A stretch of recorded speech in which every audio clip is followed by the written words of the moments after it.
Welcome to the You Are a Philanthropist podcast. This is episode 20, and today we're talking with Howie Hutchison. Howie is the executive director of HopeKids Colorado, which is a unique and powerful support community for families with kids with life-threatening conditions. Howie is also a father and a husband. Welcome to the You Are a Philanthropist podcast with Jen Klein, a certified fundraising executive and philanthropic entrepreneur. This show is dedicated to empowering and inspiring you to make a difference in your community and our world. Jen believes all acts of kindness matter, and this show is designed to help you take pride in your everyday actions of improving the lives of others and making a change in the world. Now, here's Jen. Howie, welcome to the show. Thank you for having me. I'm so glad you're here. I know you are doing inspiring work out in Colorado, and I'd love to hear more about HopeKids. Yeah, so HopeKids actually, we're more than just in Colorado, but I get to focus on growing and establishing the support community that you mentioned out here. We really walk alongside families who have children with life-threatening medical conditions. And, we understand that it can be very lonely in that situation, just in and out of doctor's appointments and not really feeling like anybody understands exactly what you're going through as a family. So we create a community. We organize a calendar of events and activities, about 350 a year. And those events and activities are designed solely to bring these families together. So they're group activities, and they allow families to be alongside others who really understand or get it in a way that most of us, including myself, can't fully understand. That's beautiful. It sounds like it helps to people not feel so alone, as well as for people to feel that empathy that only other parents who have gone through that similar experience know. For sure. I think of we take families to baseball games. Baseball season's wrapping up right now. And, you think about a family who has a child that's lost their hair to cancer, they have feeding tubes, or they're in a wheelchair, they look different. If they go to a game, it can be fun as a family, but they're surrounded by people that don't really get their situation. They often are getting looked at in a different way.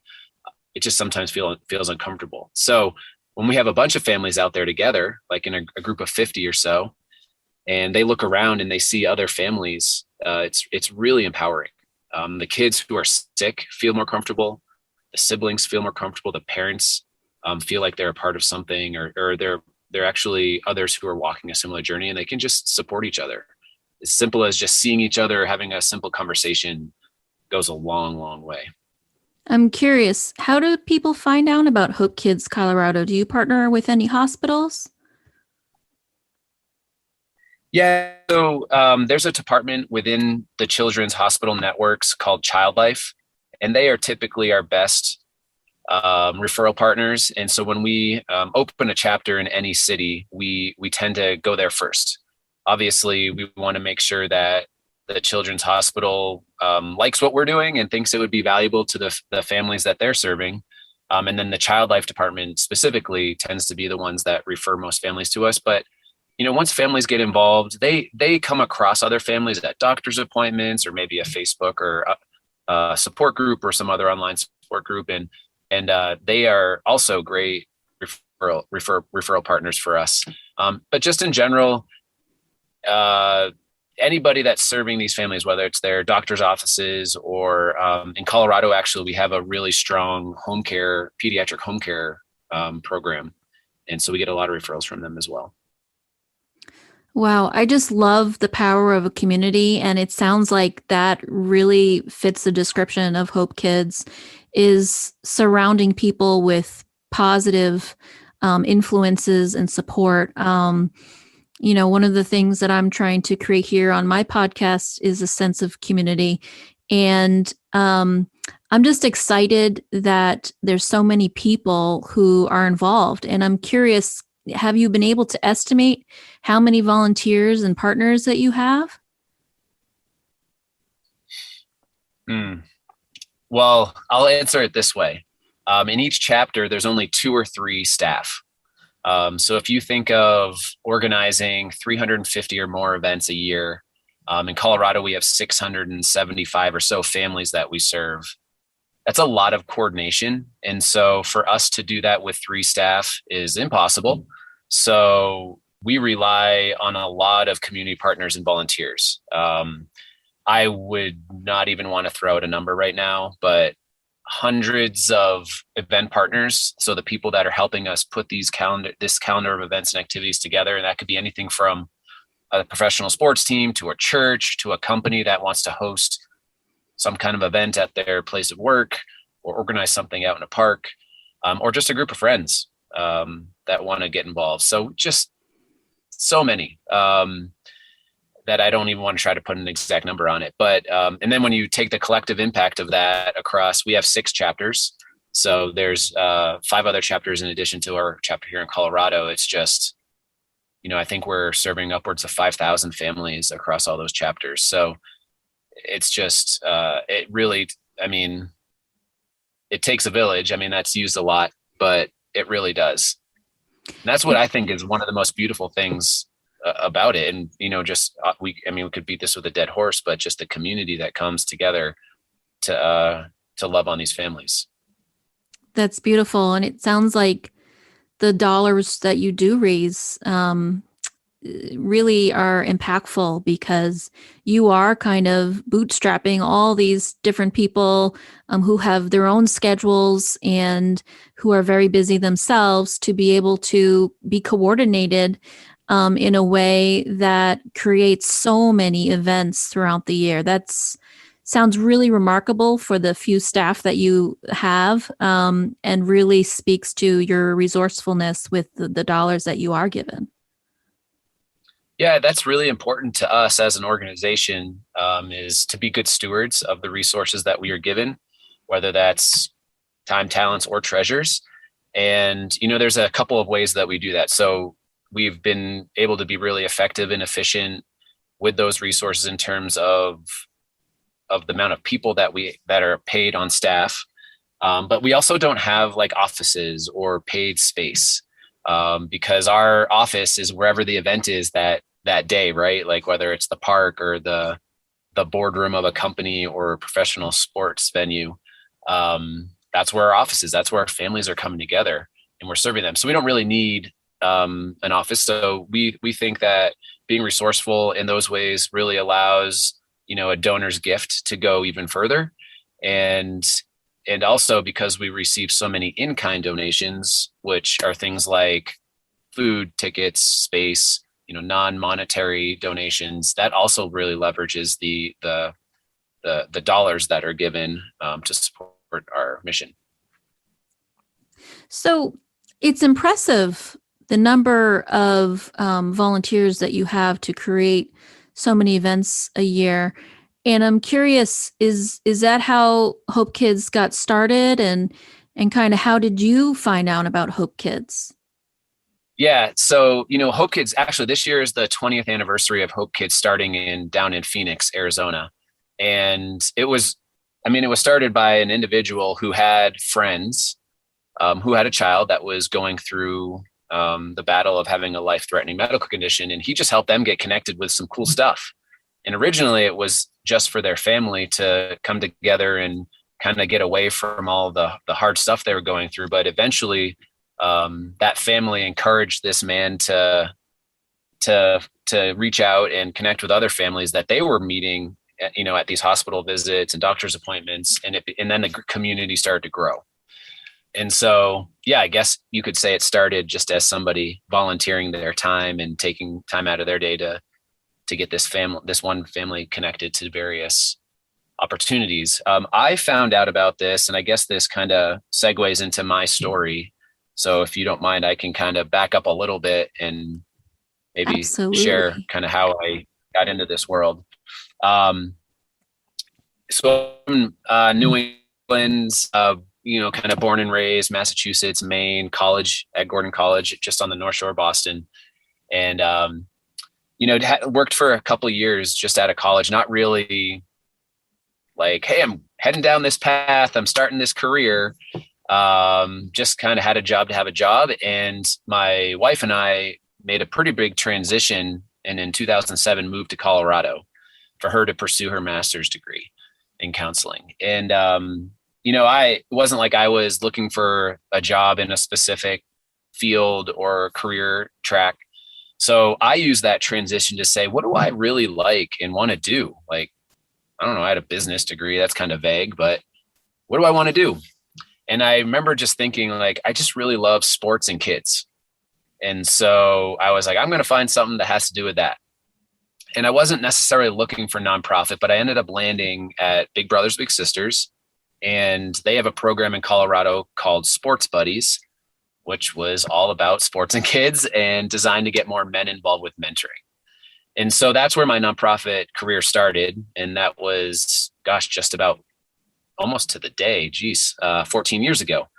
And so kind of through that process, I realized that if I'm going to make a career out of this, I'd like to get some leadership experience and experience with fundraising.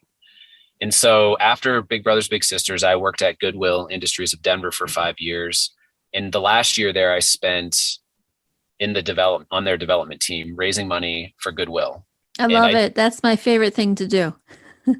Which is what? Go to Goodwill? Fundraising. Oh, really? Because what I was about to say is I learned that I hated it. Oh. I did not like fundraising, and I especially didn't like the way that I was introduced to it. And it was a lot of my own stuff. I think just, I don't know, maybe some insecurities or things around that. But anyway, I learned that Goodwill wasn't the right space for me to be long-term.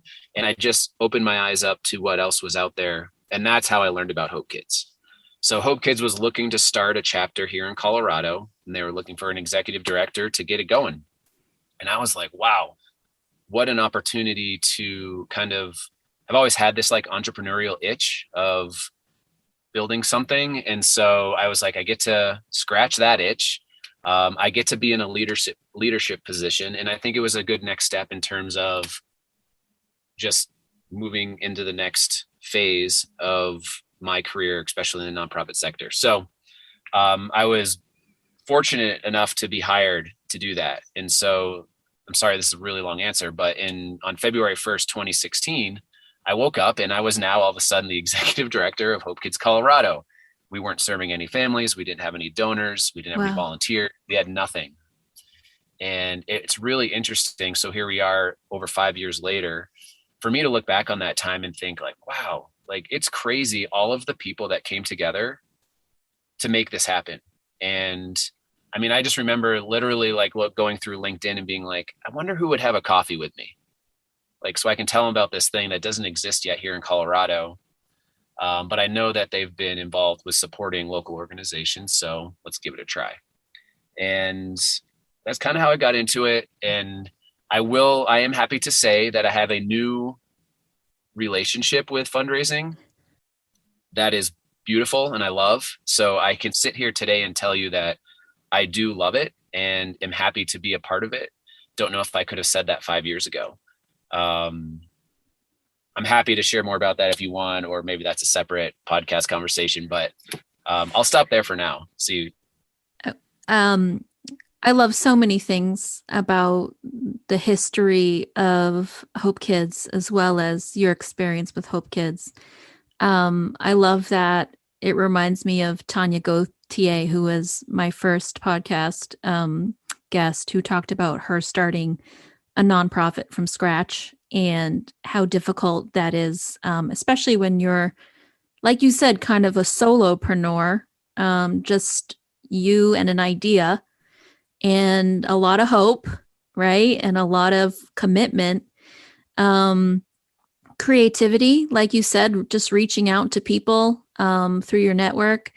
And so it's very inspiring. And I remember saying to her, you make it sound so easy. But I know the day-to-day aspects was a challenge. And for you to now be able to look back on 5 years of success and all the people that you've impacted must be very rewarding.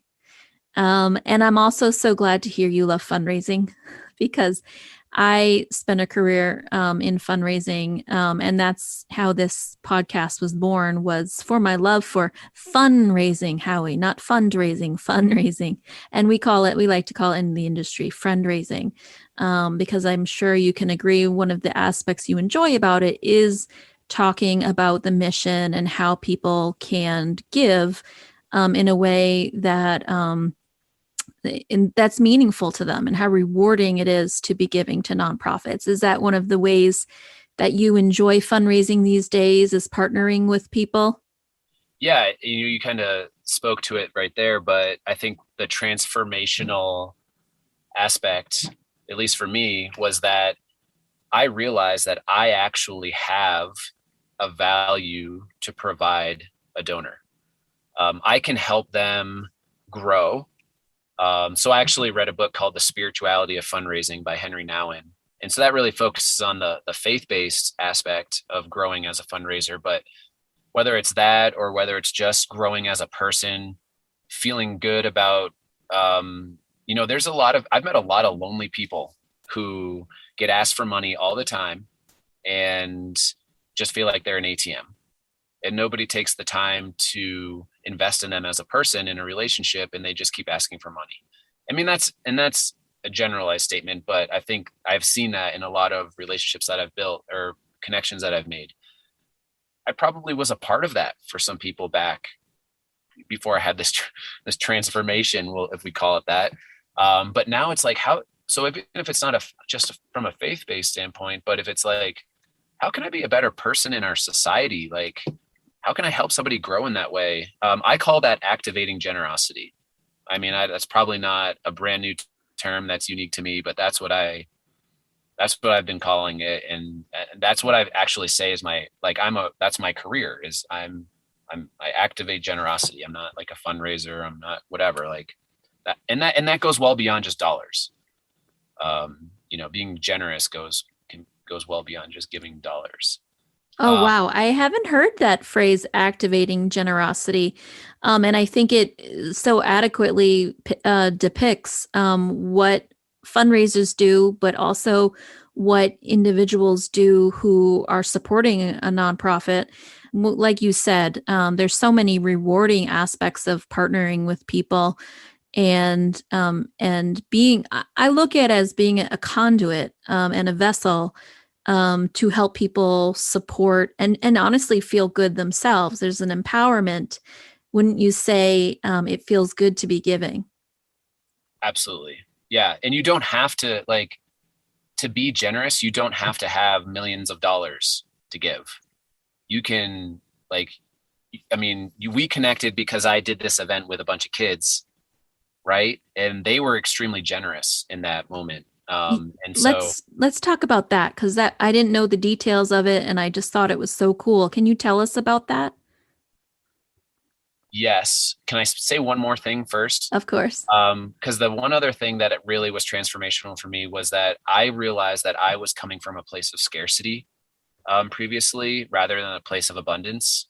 And I think this ties into the story, the kids marketplace that I'll share in a second here. But when you're coming from a place of scarcity, and you're just constantly thinking that there's not enough out there for me to accomplish my goals, that changes my approach and my conversation with the donor. It almost makes me feel like I'm squeezing the last little bit of whatever they have to give, rather than recognizing that there's so many resources out there, and there's plenty of resources for HopeKids to accomplish what we need to accomplish. And so if, let's say I'm talking to you and I realize in our conversation that, you know what, you think HopeKids is cool and we're doing some cool stuff, but you're super passionate about growing trees. Like, I shouldn't still try to squeeze that little donation out of you for HopeKids. Like, I need to recognize that you're super passionate about trees and refer you to the organization down the road that's doing amazing work that I know of. Because my place on this earth, again, activating generosity, isn't just to fulfill the needs of HopeKids. It's to create more generous people in our society, so that all of the needs and all the people in are the things that are in need get supported. So anyway, so the kids marketplace, that's how we kind of connected. And it's a beautiful event that it's happened for the last 5 years, pretty much as long as we've been operating here in Colorado with HopeKids. But it's pretty simple, but it's impactful. And so this specific neighborhood in Denver, it's called the Jetstream neighborhood. They do a lot of cool things. They have a block captain, and they do a lot of cool things throughout the year. But one of the things they wanted to do is teach kids about philanthropy and entrepreneurship. Cool. And so they said, hey, parents and kids, on this day for these 2 hours, I want you to come up with just the kids, I want you to come up with something you can sell for $1. It can be anything. It can be a product, a service, anything. Bring it out to the park. We'll create a marketplace out there. And then, hey, parents, give every one of your kids $21 bills. And for 2 hours, we're just going to do commerce. So the kids will man their booths. Kids will run around and buy stuff. Parents, you can run around and buy stuff. And hey, kids, whatever you make at your booth, you get to keep half. And we are going to give half to HopeKids. And so it's so fun. I mean, there's kids doing face painting. There's kids bringing out their Nerf guns and setting up a target and saying, hey, for $1, you can shoot the target. One year there was a kid spiraling zucchini and selling spiraled zucchini in bags, and kids doing caricatures and temporary tattoos. And I mean, you name it. And then at the end, we all, literally everyone rushes to the center of this marketplace with all their money, and we quickly count it and we announce how much money they were able to give to HopeKids. And over the years, it's evolved. So we have some adults participate and say, hey, I have a little pizza, backyard pizza oven that I'll bring, and we'll sell pizza and we'll just donate it all. Or one family has a business and they've matched it. So they're like, whatever the kids make, we'll match it as a company because we want to support what they're doing, and we love your mission. I personally love this event because my daughter, who's 9, we do 300 and something events a year. They're not all fundraisers, but this is one of those hybrid events that we do invite our families to participate in. This is my daughter's favorite HopeKids thing that exists. She talks about it all year. She's really into baking, and so she makes something that she can sell at her stand and just loves it. So, but what a cool thing to be teaching our young people and getting them started with that. And I think what a cool thing that this block, their neighbors are taking the time. They could be doing so many other things on a Sunday afternoon, but they're taking the time to teach this to their kids, to participate in it themselves, because it takes us all, right? This is all one big activation of generosity. And do we raise more money at other events or from other donors? Absolutely we do. But it's not always about that. I love that there's a story to tell. And this is what I love about podcasts is it's a great venue for these stories to be told. There's a cool story to be told about this kids marketplace. There really is. I love the creativity about it. You mentioned you're teaching children, but I'm sure at the same time the parents are learning more about themselves and how generous, like you said, being able to come from a abundant mindset and to realize that there are a lot of us who have our basic needs met. Thank God, and finances is something that people typically have a scarcity mindset about. And the act of giving is really how we overcome that. And once we realize that our needs are met, we can be more generous, and want to be more generous and see the fulfilling aspects of being generous. And I'm curious, how much did you raise? So the kids gave $880.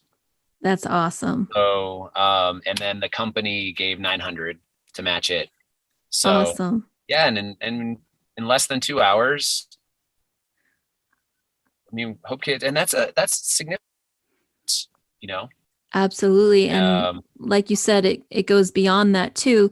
One of the themes of our first season ended up being the importance of the parents' role, particularly the parents' role in my philanthropists being generous themselves, and how important it is to be teaching philanthropy at such a young age.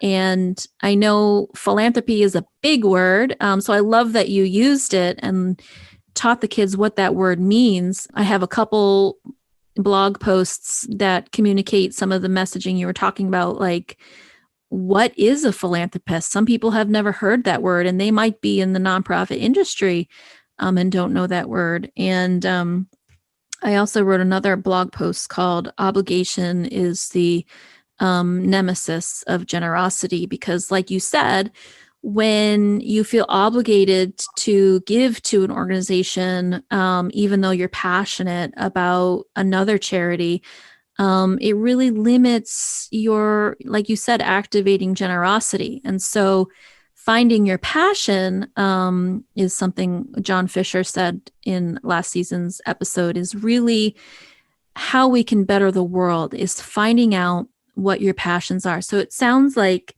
in addition to activating generosity, one of the keys of that you found is activating what people are passionate about. yeah. I love that. Do you have a story to share about your passion for philanthropy? I know we kind of walked through how you came to Hope Kids, but I'm curious. You mentioned faith, and what exactly was a driving factor in getting into nonprofits? That's a really good question. I honestly think I'm still trying to answer that.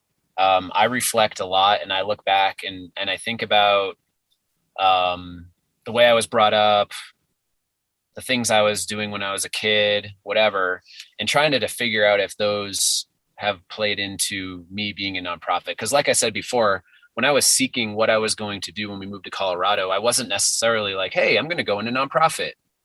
That wasn't my mindset in college. In terms of like the education I was getting, but there is something wired in me to give and support, and I can think about little instances in my life, even going back to a kid, where I remember helping, or even if it was just like a random act of kindness, like a one-time thing versus like getting involved in something ongoing. I can kind of connect some dots there, but I don't know how else to answer it other than I think it's just a part of how I'm wired. And I have to believe that my faith does have something to do with that. But that having faith wasn't a part of my life for my whole childhood. It wasn't until I was in my later teen years that was even important to me. So I was still doing stuff before that said like, hey, I want to be a good person, in this world, even if it was somewhat subconsciously. So I think that no matter what I do, there will always need to be some service aspect to it. So if I someday find myself out of the nonprofit world, I guarantee I will be serving on a board or two, or maybe helping serve on a committee within the company I work for to accomplish their philanthropic goals as a company, or start something if they don't have something already. So I don't know. And I used to think that had to happen in the nonprofit space. I had to work in nonprofit or within a ministry. But I've realized, like, again, this journey I've been on to learn more about what activating generosity looks like, it takes all of us. Right. It takes everybody, because people often say to me, "Oh, I could never do what you do," or "How do you do it?" And I'm like, I don't do it alone. You are helping, and so are the thousands of other people who give their time, talents, and treasures, not just for Hope Kids, but for the many, many, many awesome organizations that are out there. So I don't know if I have a specific answer to your question, but I love that. it's an ongoing. I'm answering it for myself as I move forward. Right. Life is a journey. That's one of the things that keeps popping into my mind lately. And you mentioned, and I just want to make sure I haven't talked about this before with my podcast listeners, but you mentioned you're a business major, and I know you also see the value of the business world, and that the value of the business world is not, exclusive from the nonprofit world, that we can be working together and we need both. Yeah. I think a lot of us would say that we didn't really learn much until we were in the workforce, in the job field, right? I think that's certainly the case for me in terms of like, I don't know how many business techniques and theories I'm bringing into my day-to-day operations today, but I would like to think that there was something about that education that put me into a mindset that, that led me to what you just said, which is recognizing there's the need for both. And that, actually when I was at Big Brothers Big Sisters, I remember the leader there, the CEO, his name was Dave Stalls. I remember hearing him often say that we need to be operating as a business, not necessarily as a nonprofit. Nonprofits should operate as businesses in order to be stable and strong and again, good stewards of the resources we're given to support our constituents. So there are a lot of like administrative business type tasks that I need to do, creating budgets, reviewing financials, and I have a lot of conversations with business owners and people who are in the corporate world, and understanding that it takes all of us to get this done. So yeah, it's important. Yeah. And you mentioned another word that I'd love to talk about, which is mindset. And for me, I've learned a little bit like you talked about the mindset of having an abundant mindset and coming into philanthropy with an abundance mindset. Can you talk a little bit about how your mindset has affected what you do at HopeKids and in your work in philanthropy? Yeah, I probably can't speak to that without talking about 2019, which was my year of transformation as a fundraiser. Probably struggled with I never thought I would ever be a person that would struggle with mental health personally. I just always felt like I was pretty even keeled. And it hit me like a ton of bricks in that year. And it started as a result of fear of failure. All of a sudden, HopeKids was kind of like a legit thing in Colorado. And I just had this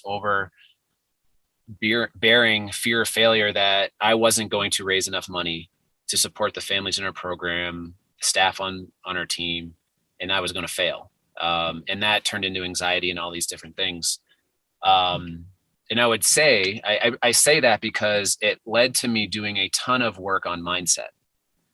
And in that year, it was at the end of that year that I shifted to an abundance mindset versus scarcity, which was really helpful. But I think the way I would sum it up today, after doing a lot of work for myself and reading, is that we always have a choice. With every situation that we're faced with, we have a choice of how to tackle that. And that ends up being our mindset. Like, are we going to approach that from a negativity mindset or positive mindset? Like this mindset of like overcoming, being courageous, whatever it is, like we have a choice of how we're going to approach that situation. And, my team, we've made it a goal to read 3 or 4 books this year, just as a team. And one of the books we read was called Winning the War in Your Mind. I can't remember the author right off the top of my head, but it was a perfect example of like, you get to choose. Like, we always have these battles internally in our minds of struggle, and a lot of times the negative stuff overtakes us. And I think just that's what I've been focused on, is that this is a hard situation today. Like, I have to make this hard decision, or I have to do this task that I don't want to do. Well, I get to choose how I'm going to approach that, with what kind of mindset.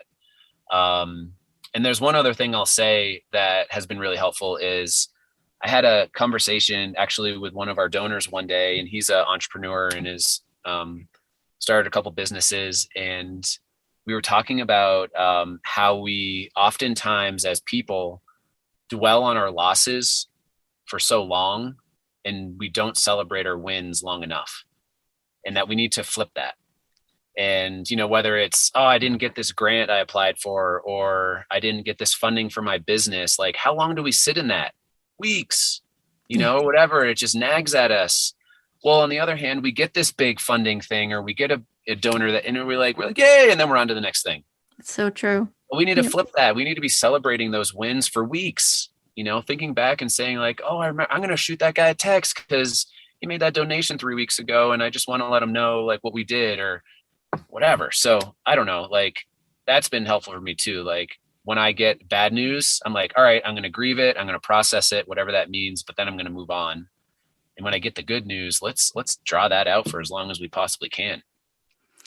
I'm really inspired about how you shared about how this anxiety you went through in 2009 kind of catapulted you into what you're doing today, which is creating an abundant mindset within your own team through reading books, and also how it transformed you, like you said, to enjoying fundraising, to enjoying the success that HopeKids is having.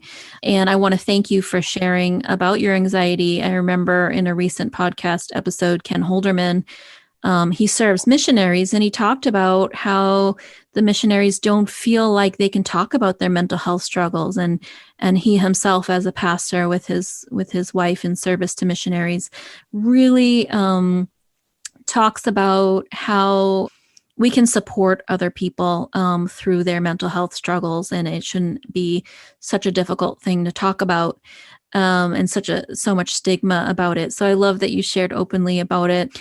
And I also want to acknowledge that there are so many listeners out there who are nervous about getting started, and maybe in that mind frame that you were in 2019, which was being afraid of being successful, or being afraid of making that first step. And Tanya Gautier, who I mentioned, was my first guest on the podcast. She overcame a traumatic brain injury, and that she still has to go to therapy weekly for that. But she said, what happens in life is 20% of what happens to you and 80% how you respond. And I know you would agree with that as well. That's great. I've never heard that, but that is that's good, because it makes me think about how when we look back, the things that were we think were the biggest hurdles in our lives, we look back and we were like, oh, actually that wasn't that bad. But in the moment it felt like it was such a big deal, but it's probably because of how we responded to it.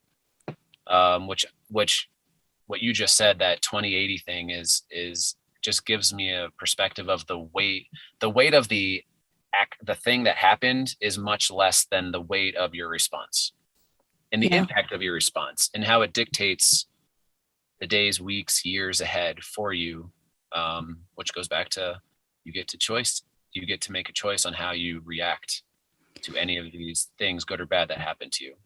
And I love that people can be inspired by us when we respond in ways that are positive. I think that there is a natural excitement when people overcome. If you think about an underdog in sports, about how excited we get when that underdog overcomes the setback in the game and goes on to win that game. I can appreciate that as a fan of sports. For sure.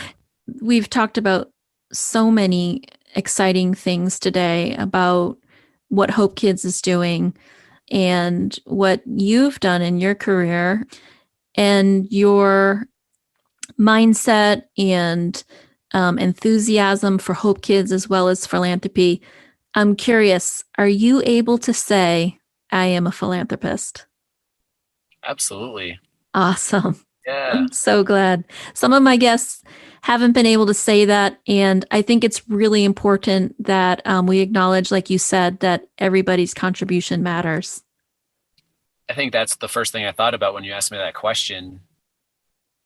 Don't know that you need to fully understand what a philanthropist is to answer it necessarily, but yeah, I'm interested. I want to know more about why people didn't think that they could say that, but maybe that's another conversation.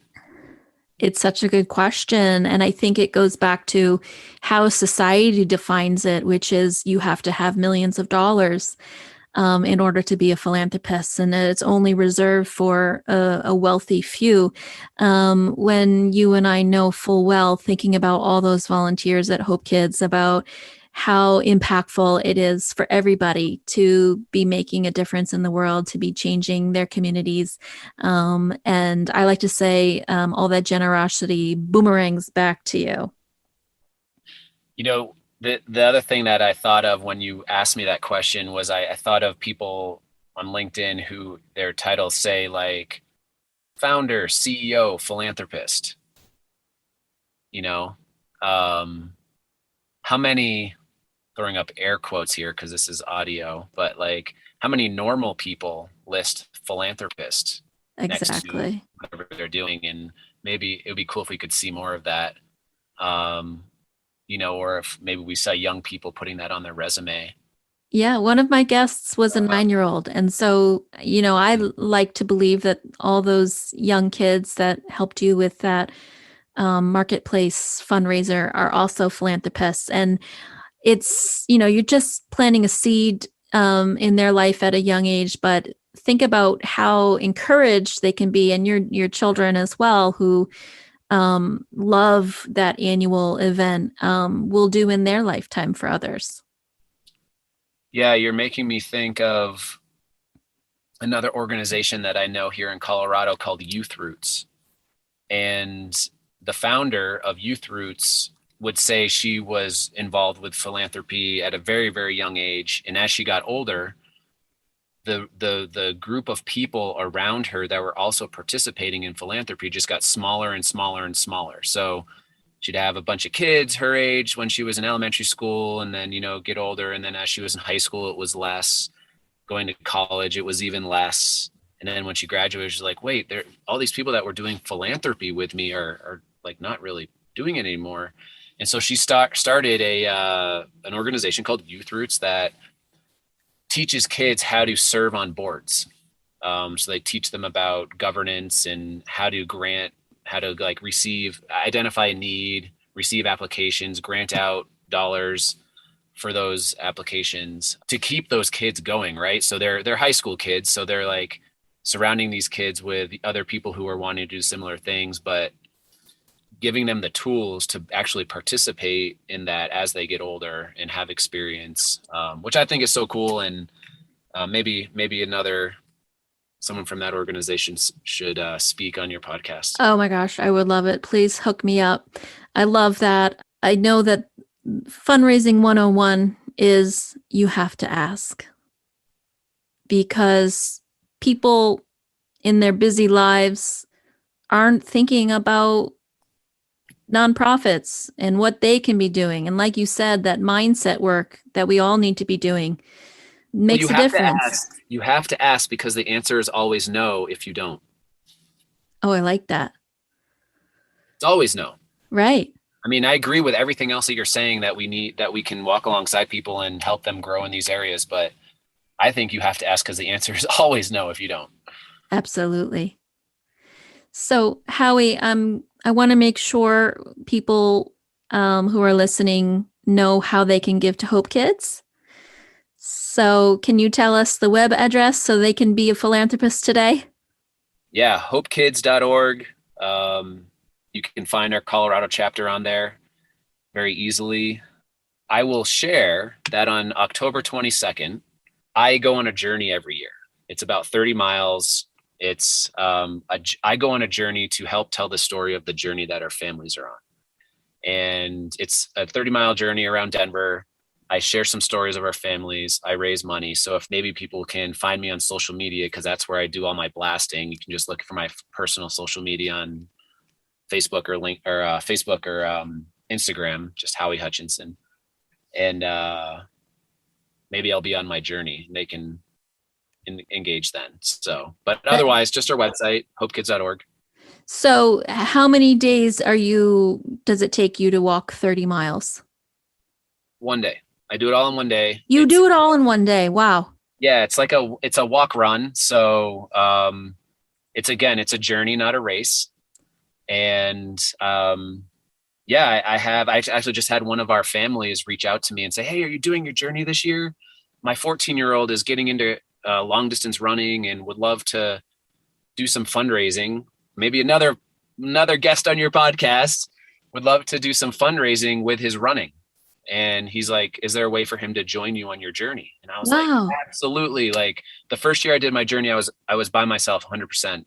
And every year it seems like I add one or two more people, and I would love to keep that going, because basically, and sorry for going too far into this, but basically I know I want this journey for me and the people that participate in it. I want them to experience some level of pain.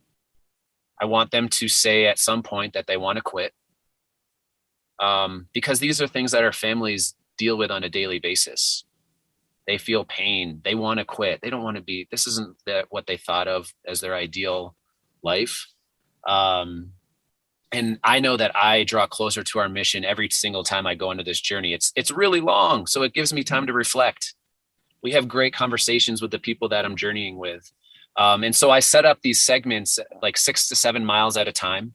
And every time there's like like an aid station or a rest stop type of thing. And I always have a family that we serve meet us at that stop. And we get on Facebook Live and we have them share a little bit about their story. And then they join me for however long they can. Sometimes that's 2 steps. Sometimes it's pushing their kiddo in a wheelchair for a little ways. I've had a dad join me for the whole next segment. It just depends. Whatever they want to do, they can join me. And it's that idea that, we're not alone, right? Like we can do this together. And so I really utilize social media just to do some awareness, to raise some money, and invite people to participate. I mean, that's the activation of the generosity. Wow. I'm going to try to make sure this podcast gets out in time so people can follow you. And you said people can find you on Instagram, Howie Hutchison? Actually, I'm Hutch Guy on Instagram. Okay. And then just Howie Hutchinson on Facebook. Okay. Probably most of it will be shared via Facebook but there's obviously crossover, as we all know, between the two. And if you want, or I can share with you, I'll have a specific link that if you have some like notes for your episodes, we can put just the specific link to the initiative. Excellent. Well, listeners, we'll put that in our show notes. And I just want to clarify, was this your idea? Because it's very unique and I love it. And since you've been the executive director for 5 years, I'm guessing it was your idea. It was. So again, not to take too much time here, but one of our fundraisers is a Hope Walk, and it's in Castle Rock, which is about 25 miles or so from Denver, straight shot. And the first year we had our Hope Walk, I was thinking like, how can we get people excited about the Hope Walk? Hope Walk's like, like a 5K or a run. We just do it as a walk. A lot of our families participate in it. And so one day I was just like, what if I left my house and just walked or ran to the site of our Hope Walk, to like get people to ask, why are you doing that? And then I could tell them, well, let me tell you about HopeKids and all this.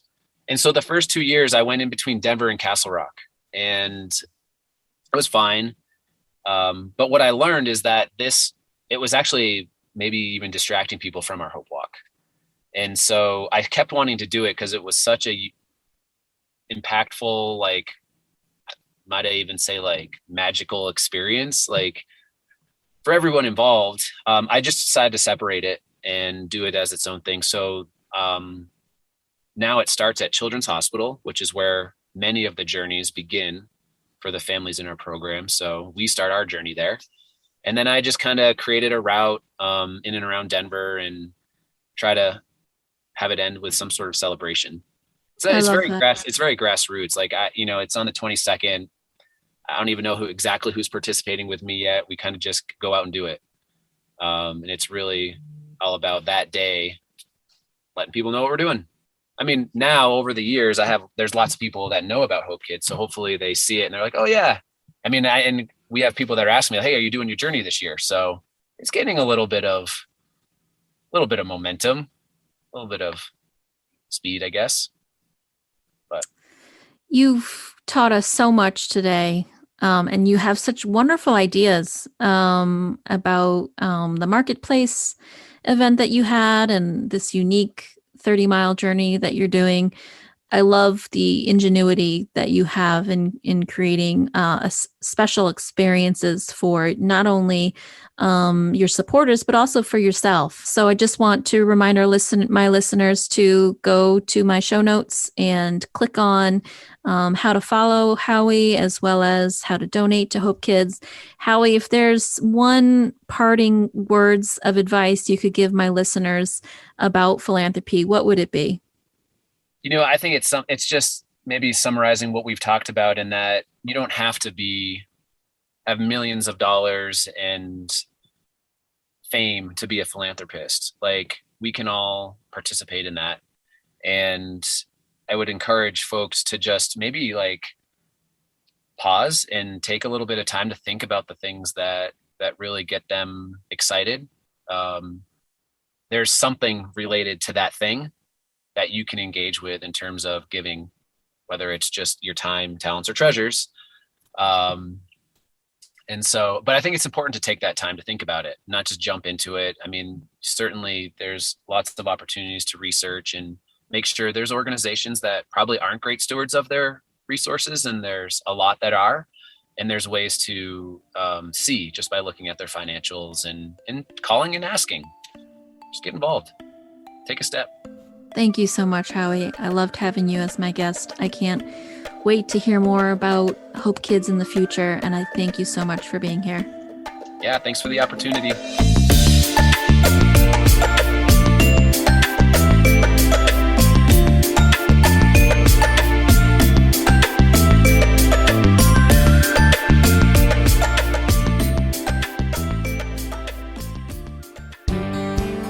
I just want to remind you that I need you to subscribe, rate, and review to this podcast. If you're enjoying it and want more conversations like this and want to help people get more involved with philanthropy, please subscribe, rate, and review. I want to thank you to the people who have already rated this podcast 5 stars. Please click to rate it 5 stars. And here is some awesome reviews. I love hearing the different stories from a variety of people's personalities. We all can contribute with the strengths we have in making the world a better place for all of us to live in. Here's another one. I really enjoy this podcast. It's encouraging to see that I don't have to be a multimillionaire who created a philanthropic foundation to impact people. It's my small gifts of my time and resources that add up. I am a philanthropist. And here's another. There are opportunities all around at an early age to remind us to look out for each other. It's a lifelong journey of seeing the opportunities and acting in them. Thanks for a great reminder. Listeners, please do me a favor, subscribe, rate, and review right now so more people can hear more from us and learn more about philanthropy.